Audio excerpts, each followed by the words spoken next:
ہر شخص کی یہ خواہش ہے کہ وہ جنت میں داخل ہو، لیکن جنت میں داخلے کی سب سے بڑی شرط یہ ہے کہ ہمارا خاتمہ ایمان پر ہو۔ سب سے پہلے تو دعا یہی کرنی چاہیے رب العالمین سے کہ رب العالمین اے ہمارے پروردگار ہمارا خاتمہ ایمان پر فرمانا۔ اگر خاتمہ ایمان پر ہو گیا تو پھر کبھی نہ کبھی جنت میں ضرور چلے جائیں گے، پھر جنت میں داخلہ یقینی ہے، کبھی نہ کبھی تو ہو ہی جائے گا۔ ہاں، لیکن ایک ایسا عمل بھی ہے، کوئی ایسا شخص بھی ہوگا جس کو جنت کے 8 دروازے پکاریں گے، اس کو اختیار دے دیا جائے گا کہ جنت کے 8 دروازوں میں سے جس سے چاہے تو جنت میں داخل ہو۔ ایسا شخص کون ہوگا؟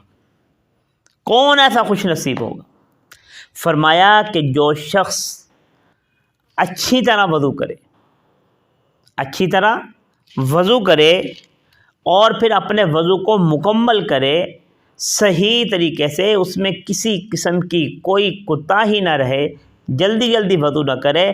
بلکہ وضو کے آداب کا خیال رکھتے ہوئے صحیح وضو کرے، اچھے طریقے سے مکمل وضو کر لیتا ہے اور اس کے بعد یہ دعا پڑھ لیتا ہے اشہد ان لا الہ الا اللہ وان محمدن عبدہ